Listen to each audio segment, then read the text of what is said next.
Throughout history, humanity has longed to explain calamity. When ill fates befall people, the answer is never as simple as bad things just happen. We seek purpose and explanations greater and more meaningful than mere happenstance. Often those explanations turn toward the divine. Ill fortunes must be divine retribution for some wrongdoing. As far back as the earliest written records, we can find evidence of this. When increased rainfall in the highlands causes a river basin to flood and drown the residents of a city, it must have been retaliation for the residents causing too much noise. When the people are afflicted by disease, someone must have withheld their sacrifice. And when an entire nation is destroyed, it must stem from improper worship. These ideas could be used to encourage good behavior and to manipulate the masses into following new guidelines for worship. I'm your host, Jason, and you're listening to Dragons and Genesis. In the previous 4 episodes, we covered the first 55 chapters of the book of Isaiah. This concludes the core of the book, known as 1st Isaiah, presumably written immediately prior to or during the Babylonian exile, and comprising of the first 39 chapters, and 2nd Isaiah, which is comprised of chapters 40 to 55, and was written nearly a century later, and might have been centered around Cyrus rather than any Israelite prophet. Now we're finishing off the book with chapters 56 to 66, also known as Trito Isaiah.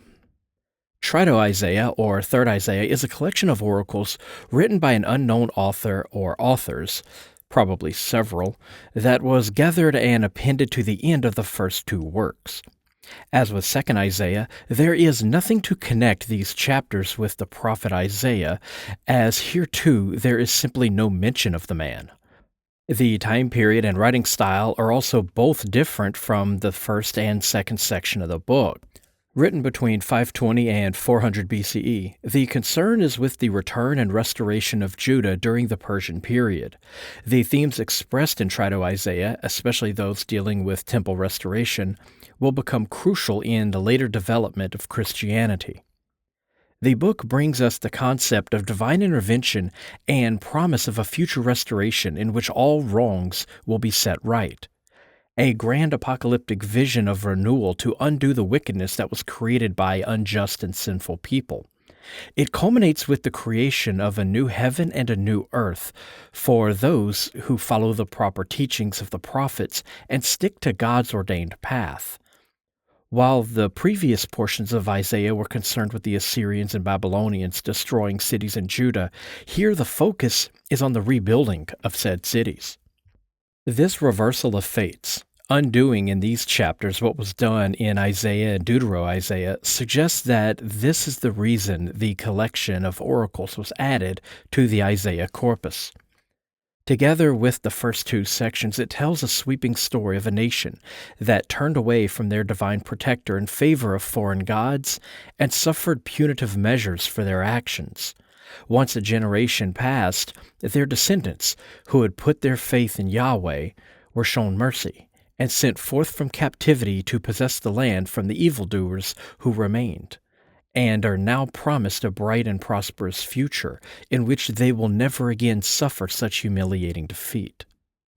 We can divide Trito Isaiah into 3 distinct sections, and unlike the previous 2 books of Isaiah, these sections don't split the chapters into fragments. So the divisions are the exhortations and oracles of judgment in chapters 56 to 59, Zion as the city of God in chapters 60 to 62, and finally Yahweh as the eschatological Savior in 63 to 66. In chapter 56, we are introduced to a conflict between 2 parties in Jerusalem. Those who returned from Babylon have control in Jerusalem, while those who remained in the land of Judah are, oddly enough, considered to be foreigners. Considering that many who came from Babylon and settled in Judah proclaiming to be natives weren't even originally from Judah, but were slaves which had been captured from other nations, it's a classic case of projection. The foreigners are accusing the natives of being foreigners, while claiming they're the true heirs of the land. Like so much of Isaiah, this is the same message seen in the stories of Abraham and Moses. This is also mirrored in Deuteronomy 7 and Ezra 9, as the returning exiles maintained strict separation from the locals. Those who worshipped Yahweh but had not lived in Babylon were seen as foreigners. The Deuteronomist reformers called these Israelites Canaanites. In verses 4 through 6, the author states that those foreigners who decided to keep the Sabbath and the new covenant will have a place within the city, while those who do not adopt the new religious practices will be excluded. In verse 9, they begin criticizing the leaders in Israel, pictured as shepherds, imagery that we've seen before. They're also likened to wild animals that bring destruction. These sentinels are called blind and lack knowledge. They turned away from Yahweh and became drunkards. Many of the words used to describe these evil leaders either have a double meaning or are similar in Hebrew to other identifiers that would link them with the watchers and seers. It's possible these are the watchmen of Shaddai of Ezekiel 1:19. Divine living creatures, some of which rebelled against Yahweh, as these leaders here in Isaiah 56 have done, and were subsequently cast down. This would link the section with 1 Enoch 90, in which the leaders of Jerusalem were in cahoots with rebellious angels. Now, these same accusations against the leaders of Israel have been seen elsewhere in earlier sections of Isaiah. And the idea of equating a theological opponent in a religious debate with a demon won't end here.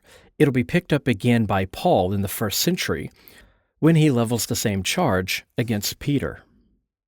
Chapter 57 presents an outline of the two groups, the just and the rebellious. The first two verses are a sort of lament for those who wish to live a good life. The lack of understanding of those in power and the presence of evildoers adds to their plight and prevents them from knowing peace. Meanwhile, beginning in verse 3, we get a sketch of the wicked idolaters. They're equated to the children of a sorceress, the offspring of a prostitute. They're rebellious against Yahweh and express their lust in groves of trees. What the author is doing here is equating improper worship with adultery, a recurring theme in the book of Isaiah. When people are said to engage in sexual acts beneath trees or on mountains, it's a reference to worshiping Yahweh in sacred groves and hilltop shrines, something that was made illegal when worship was centralized in the Jerusalem temple. In verse 5, we get a mention of child sacrifice that is sent to Yahweh as burnt offerings, also called Molech sacrifices. We discussed these sacrifices and why scholars believe they were actually offered to Yahweh and not to pagan gods in previous shows, such as episode 83. Jerusalem is also presented as a harlot who sets up her bed atop a mountain, a clear indicator that worship in the temple was being seen as profane. This concept that improper worship is the source of corruption and characterized as a harlot will persist into the Christian period and be seen again in Revelation 17.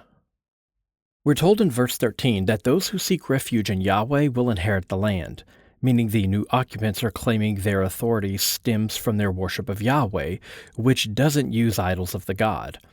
Yahweh will build up the city for his people, which will lead into comfort and healing. The mention of the trumpet blast and fasting in chapter 58 helps us to place the setting in the autumn festival of the Day of Atonement, as Leviticus 23 makes specific mention of these two practices in conjunction with that festival. See Leviticus 23, 24-27. Also, the purpose here is to summon Yahweh to appear and heal the people, both characteristics of the atonement. The people will proclaim their transgressions and admit their sins, asking Yahweh to judge them justly. But many of the people aren't sincere when fasting, and they often quarrel, which just means that they're hangry. So Yahweh mocks the practice. Instead, they should accompany their fasting by sharing what they have with the needy and freeing the oppressed, behavior that results in bountiful blessings. The people will rebuild the ancient ruins and foundations from the past, and Jerusalem will become a garden and a source of water. This is Eden theology that imagines the holy mountain of God as the original location for Eden and a source of 4 great rivers. This is being projected onto the location of Zion where the throne of Yahweh rests, and the great capstone plugs up the waters from the deep. This capstone plugs the breach, and its integrity must be maintained through an annual ritual. And this renewal, which follows Yahweh's judgment, is another key element of the Atonement Festival. And Yahweh is called Repairer of the Breach in verse 12, confirming the atonement setting. In the final verses of chapter 58, we're told that if the people keep the Sabbath, then they will delight the Lord and be raised up to the heights of the earth, and their descendants will be nourished. This, too, the promise of future prosperity, is likewise an element of the Day of Atonement. Chapter 59 deals with the divine intervention of Yahweh to bring judgment to evildoers and the enemies of Israel. The first 8 verses addresses the concerns of the people who fear that Yahweh no longer hears them and has forgotten their plight. They believe their prayers aren't being answered because Yahweh has abandoned them, but the prophet suggests a reason for this. The people were being punished by Yahweh for their crimes, for the sin of turning away from Him. Turning to evil brought their own destruction, not Yahweh's inaction. The people acknowledge their sins as the cause of their plight in verses 9 to 15. And these are the sins of corrupt words, turning from God, and rebellion, the same sins that earn punishment upon the watchers in the book of Enoch. They're stumbling around in darkness, begging for salvation, but their transgressions are too many, as their own sins speak out against them. Yahweh, outraged at the lack of justice that He Himself had withheld, appears before the people dressed as a war god, clothed in garments of vengeance to repay His enemies through His great wrath. Among His enemies are the coastlands, a possible mistranslation of supernatural beings that stand in His way. He arrives like a pent-up stream, though another possible translation could be a great radiance, which actually fits better as His justice and arrival is often depicted as a sunrise, especially in the Isaiah material. He's a redeemer and imparts His Spirit upon the people, never again to depart, establishing His eternal covenant. In our second section of Trito-Isaiah, chapters 60 to 62, it concerns itself with the city of Zion as the seat of Yahweh's power and the dawning light of their patron deity. In older material, the light that shone on the city was linked with the Davidic king, but in the absence of a king under Persian rule, this trait has been transferred to Yahweh, whom the king once represented, essentially cutting out the middleman. As we've come to expect whenever Yahweh is associated with light, He's linked with the rising sun, and this is evident in the opening verse. Arise, shine, for your light has come, the glory of Yahweh has dawned upon you. He's said to be a guiding light for all the nations, whose king will walk by the light of His dawn. This light shines on the city of Jerusalem, and her sons and daughters will be gathered up, along with the wealth of other nations, including gold and frankincense brought from afar, and great offerings for the altar. Jerusalem will no longer be a ruin, but a place for religious pilgrimage, with foreigners financing the construction of her walls and her oppressors bowing down before her, and violence shall no longer be seen in the land. I'm going to go on record here and say that this might be a failed prophecy. Yahweh will take the place of the sun and moon as the guiding light, replacing the solar and lunar deities of the older cult and establishing a new heavenly order, which will be repeated in Revelation 21, 22 to 26. Yahweh will be their light forever, a reiteration of His promise of the eternal covenant, and this will end their grieving. They'll be blessed with prosperity and fertility. Once again, the people will possess the land and become greatly numerous. In chapter 61, we encounter the prophet as Yahweh Himself anointed the messenger and sent him out to bring the good news of Yahweh's favor to the afflicted populace as they were being freed from captivity.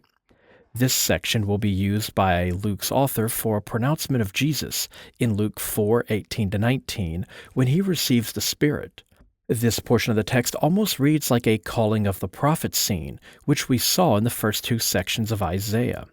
Also, it places our author firmly in the post-exilic period, as his calling to become a prophet and receive this message of Trito-Isaiah occurs immediately prior to their release from captivity in Babylon. In verse 4, the topic returns to that of the rebuilding of the temple and destroyed cities in Judah.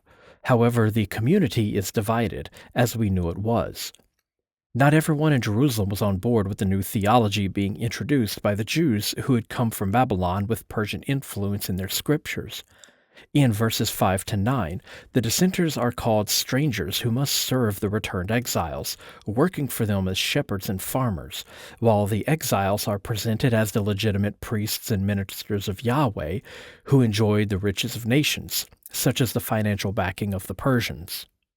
The prophet rejoices as he is clothed in garments of salvation and a robe of justice, a reference to the vestments of the high priest and the transformation of man into an angelic figure, as we saw in 1 Enoch. See episode 50. This is symbolic of his role in the salvation ritual that renews the fertility of the land, which is mentioned in the closing verses of this chapter. Our anonymous prophet begins chapter 62 with this hope that Zion will be restored. He shall proclaim the glory of the city, which begins with Yahweh bestowing Zion with a new name. No longer will Jerusalem be forsaken or desolate. Instead, the city will be like the bride of Yahweh. We discussed in previous episodes how the city might have been linked with a goddess figure. Here in verse 5, we have yet another indicator. This goddess was thought of as Yahweh's wife. Divine figures are stationed on the walls of the city to watch day and night, which might be another reference to the Watchers, angels whose job it was to guard over humanity in 1 Enoch. These were among Yahweh's heavenly host mentioned in 1 Kings 22:19. They are there to watch and to record, to mark down the deeds of the people, and to remind Yahweh of what the people did. We've all seen this before in the same context in 1 Enoch. The heavenly beings watching over the people and recording their actions in 1 Enoch 89:62. The angels remind Yahweh of the people's actions and prompt him to move in 1 Enoch 89:76. Yahweh brings judgment in 1 Enoch 90:18-27, and finally a new temple is created to restore to the people what was lost in 1 Enoch 90:28-30. The prophet then declares that the time of punishment has ended for the people of Jerusalem. No longer will their grain be sent to feed their enemies. Instead, Yahweh comes as a savior to proclaim his followers as the holy people. The third and final section of Trito-Isaiah deals with the idea of Yahweh as a divine warrior and a savior. As the city of Zion is to be reborn, Yahweh arrives to serve as savior and protector, journeying from his mountaintop home in Edom, dressed in crimson robes. The garments stained red represent his wrath, immense bloodshed from the people he slaughters. This is an image of the high priest emerging from the Holy of Holies on the Day of Atonement after his bloody sacrifice to purify the world. At this festival, a white cord was tied to the door of the temple, and it was stained red. After the atonement was complete, it was again replaced with another white cord to show that the purification of the world was complete. Yahweh is seen as a harbinger of judgment and also of wrath against foreign nations. While he has long been associated with the land of Edom, here in Isaiah his home is Jerusalem, and his recent visit to Edom was to punish those living there for their crimes against his chosen people, just as he passes judgment on the Israelites themselves. The god is said to appear as if he had recently been treading on grapes. The red splashes on his garments and their association with the grape press are traditional images linked with judgment. See Lamentations 1:15, Joel 3:13, and Revelation 14:9. This isn't meant to be a comfort to Jerusalem. Yahweh's bloody judgment is coming, and the residents are to be punished for their idolatry, to suffer the same fate as the Edomites. Beginning in 63:7, the people pray for Yahweh to show them mercy and once again look favorably upon them. This section, which ends in verse 12 of the next chapter, is a lament psalm that begins by retelling how Yahweh treated them kindly in bygone days, when the people were still loyal to him. While Trito-Isaiah is certainly a post-exilic collection, this portion was likely written during the exile itself. It mentions that the cities in Judah still lie in ruins, and the temple has been destroyed, and the author longs for a time when that will hopefully change, indicating this was written before the reconstruction efforts began. In this psalm, Yahweh's intention was to carry them on his shoulders forever, but they ultimately rebelled against him and became like an enemy. One detail of note in the early verses is that it states there were no messengers or angels involved, indicating that the corruption that the prophet levies against the temple was one of polytheism. These other deities, now relegated to the status of mere angels, were being worshipped, and he wishes the temple would be monotheistic in nature. When Yahweh intervened in Egypt and guided Moses, it wasn't done through any divine intermediary, but by the patron deity himself. In Trito-Isaiah, Yahweh is the guardian angel of Israel. The text then goes on to recount his deeds, aiding Moses, bringing the people through the wilderness, dividing the waters, etc. He then reminds Yahweh that the deity is the father of the nation and their redeemer, and asks him to look down upon the land and see the wickedness that has been done to them as foreigners have invaded his holy sanctuary. The psalm continues into chapter 64, as the prophet acknowledges their wickedness within Israel and understands their punishment. The people have become unclean and polluted. The people have turned away from Yahweh and no longer call to him because he has hidden his face from them. Finally, in verses 7 to 12, the prophet, or rather the psalm, launches into a plea for mercy as is often found in the lament psalms. See episode 74 for a breakdown of this genre of poetry. As their cities are reduced to ruin and wilderness, and their temple is burned and laid to waste, the prophet asks that their crimes be forgotten and Yahweh's wrath be held back instead of afflicting them forever. After the prophet asks if Yahweh will keep silent and ignore their plight, Yahweh responds in chapter 65.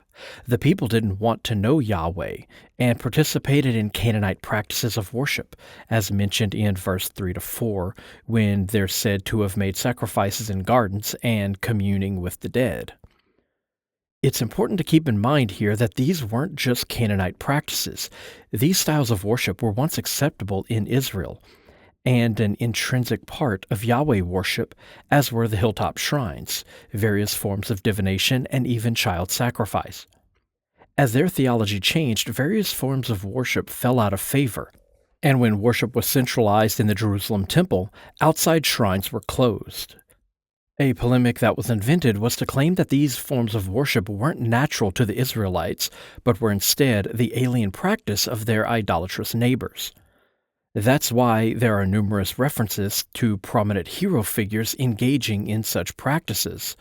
At the times those stories were written, such worship was acceptable. Abraham establishing numerous hilltop shrines, for instance, or Yahweh's chosen leaders practicing divination between sacred trees in the book of Judges. When the slaves in Babylon were released and sent by the Persians to inhabit Judah, they brought with them a new theology, and it clashed with those who were still living in Judah at the time. Their polemic against the natives was to claim that they were foreign people. In actuality, it was many of the new settlers who weren't native Judaites, not the so-called people of the land whom they accused of being foreigners. Yahweh tells the people to keep their distance from him, as only the priest could approach the inner portions of the temple. We see another instance of Yahweh breathing smoke and fire, which might be a reference to his earlier role in Moloch sacrifices. See episode 83 for more information on the fire-breathing God who eats children. Yahweh promises to pour out his wrath on the people for the crime of burning incense on mountaintops and offering sacrifice on hilltop shrines, a practice he once commanded but one which now enrages him. He shall repay their sins in full. This is a reiteration of Deuteronomy 4:25-26 that states, "After you have had children and grandchildren and have lived in the land a long time, if you then become corrupt and make any kind of idol, doing evil in the eyes of Yahweh your God and arousing his anger, I call the heavens and the earth as witness against you this day, that you will quickly perish from the land that you were crossing the Jordan to possess. You will not live there long, but will certainly be destroyed." This is the whole point of the Deuteronomic reform. The old ways of worship must be abandoned, and only those who follow the new style of worship deserve to inhabit the land that they've recently invaded. We return to the winepress imagery in verse 8, as he is pressing the people, but not all deserve punishment, so he promises to not destroy them all. He will bring forth a people to possess the land and provide for them a place to pasture their flocks. But those who forsake him, they will fall to his sword and be slaughtered, because they did what was evil in his sight. The phrase, did what was evil in my sight, appears frequently in the Deuteronomic histories and refers to idolatry and the worship of foreign gods. The fates of the righteous and the wicked are contrasted, with those who seek Yahweh rejoicing while the evildoers are put to shame, finding drink while Yahweh's enemies go thirsty, and experiencing joy while the idolaters are filled only with grief. Yahweh's chosen people will be given a new name, but we don't know what that name is. Of course, when we have themes such as judgment, wrath, and reward, we should expect the promise of renewal, and we see exactly that in the following verses. Beginning in verse 17, Yahweh states he is creating a new heaven and a new earth. The old things have passed away, and rather than be mournful for what is lost, the people should shout with joy over what is to come, including a new Jerusalem. The people will live longer lives, and infant mortality will no longer plague the people. New homes and vineyards shall be constructed, and the nation will prosper long into the future. This portion of chapter 65 is quite similar to 1 Enoch 10:17 to 11:2, where heaven and earth are renewed following the divine judgment of the watchers. Wolves and lambs will pasture together, and the serpent will feed on dust, a reference to the Eden myth where the serpent god Nehushtan was humiliated and cast down, a story that represented ancient priests being expelled from the temple. Speaking of the temple, chapter 66 begins by attacking the temple cult. In 1 Kings 8, when Solomon dedicated the first temple, he asked how God, who dwells in the highest heavens, could live in a temple that was constructed by humans, and asked if God would look down on the place and listen to the prayers offered there. In the opening verses of chapter 66, the prophet informs us that Yahweh's place is indeed above the heavens and the earth, using the heavens as his throne and the earth as his footstool. He didn't look toward the temple, but instead turned his attention on the lowly, listened to their prayers, and those who tremble at his word. He goes on to attack the offerings in the temple, stating that the slaughtering of an ox, lamb, dog, and pig are considered to be abominations to Yahweh. The juxtaposition of ox and lamb offerings with that of dogs and pigs cannot be ignored. This could be hyperbole, but it could also be a hint that such animals were once offered in the temple, especially when the text also includes burning incense and the inclusion of idols, two things we know were once part of the Jerusalem temple. It also states in verse 3 that men were killed, potentially revealing human sacrifice in the old Jerusalem temple. Granted, the sacrifice of humans, pigs, and dogs is just speculation, but if it wasn't happening, why would the author complain about it and state that Yahweh was rejecting such practices? This new temple, which was constructed under Persian guidance with Persian gold, wasn't accepted by everyone. We pointed this out in episode 68 when the people of the land remembered the old temple and the old ways of worship and gnashed their teeth when they saw what was being done with the new temple. Their writings here have Yahweh declaring that these practices are akin to pagan rites, and those people have turned away from him. He promises in verse 5 that the Judahites in the temple who reject the people because of how they worship Yahweh will themselves be put to shame when Yahweh shows his glory. His voice shall roar from the temple, rolling out over the city to punish his enemies. The city of Jerusalem, presented as a great mother, is in pain as she struggles to give birth to her people. Yahweh's people, the prophet's people, long to return to the city, but the returning exiles who are now in power have forced them out. Of course, Yahweh will see them both, see the people brought to Jerusalem where they belong, and they'll rejoice with her as she is blessed with prosperity. The remainder of the chapter consists of broken fragments that have been stitched together. Verse 17 warns against pagan practices of worshiping in the gardens and eating pork. Such people will be put to an end. The next few verses concern the great ingathering of all the nations following Yahweh's judgment.